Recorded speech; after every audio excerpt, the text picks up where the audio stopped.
Assalamualaikum warahmatullahi wabarakatuh. Perkenalkan, nama saya Dani Bagus Malik, NPM 257333008. Assalamualaikum warahmatullahi wabarakatuh. Perkenalkan, nama saya Muhammad Rifa Gunawan dengan NPM 257333021. Oke, perkenalkan, nama saya Okta Mutiara dengan NPM 257333024. Assalamualaikum warahmatullahi wabarakatuh. Perkenalkan, saya Ririn Dwi Septiana dengan NPM 257333028. Perkenalkan, nama saya Natasha Kristanti Hadismanto dengan NPM 257333022. Perkenalkan, nama saya Melanie Carolina Simatupang dengan NPM 2573330. Perkenalkan, nama saya Jenny Intan Mandiri, NPM saya 257333014. Assalamualaikum warahmatullahi wabarakatuh. Di sini ada pengertian pati. Pati merupakan karbohidrat kompleks yang menjadi cadangan makanan atau tumbuhan pati. Tersusun atas dua komponen utama, yaitu amilosa dan amilopektin.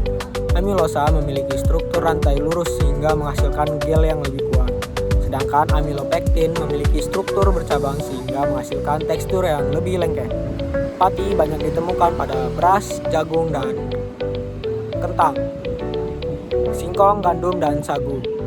Dalam industri pangan, pati berfungsi sebagai pengental dan pembentuk gel, penstabil, dan pemberi tekstur. Pengertian gelatinisasi. Gelatinisasi adalah proses perubahan granula pati akibat pemanasan dengan air. Ketika dipanaskan pada suhu tertentu, granula pati menyerap air, mengembang, kehilangan struktur kristalnya, kemudian menghasilkan pasta yang kental. Gelatinisasi hanya dapat terjadi apabila tersedia air yang cukup dan suhu mencapai suhu gelatinisasi masing-masing jenis pati. Selanjutnya ada proses gelatinisasi. Nah, tahapan gelatinisasi ini ada 7. Yang pertama itu ada air mulai masuk ke dalam granula pati. Terus yang kedua, granula menyerap air dan mengembang. Terus yang ketiga itu ikatan hidrogen dan granula mulai rusak. Terus yang keempat, struktur kristal menghilang. Yang kelima, amilosa keluar ke dalam air. Terus yang keenam, larutan menjadi semakin kental.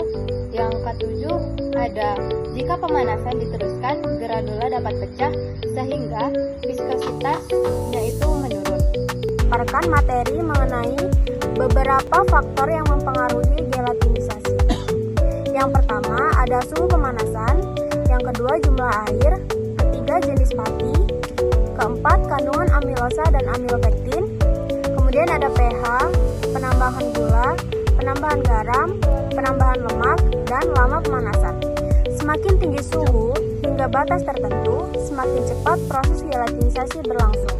Selanjutnya, gelatinisasi pada berbagai jenis pati. Yang pertama ada pati jagung, yang dimana suhu gelatinisasi sekitar 62-72 derajat Celcius dan menghasilkan kekentalan yang sedang. Yang kedua ada pati singkong atau tapioka, yang dimana pati singkong ini mudah mengembang menghasilkan tekstur bening dan kenyal. Yang ketiga ada pati kentang, granulanya besar, daya serap air tinggi, serta kekentalannya yang tinggi. Dan yang terakhir ada pati beras, menghasilkan tekstur lembut, banyak digunakan pada bubur dan makanan bayi. Perbedaan setiap jenis pati dipengaruhi oleh ukuran granula, serta kadar aminosa dan amilopektin.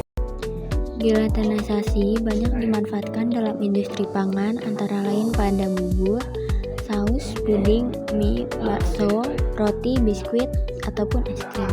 Manfaat gelatinisasi adalah meningkatkan kekentalan, memperbaiki tekstur, meningkatkan daya cerna pati, serta membentuk struktur produk.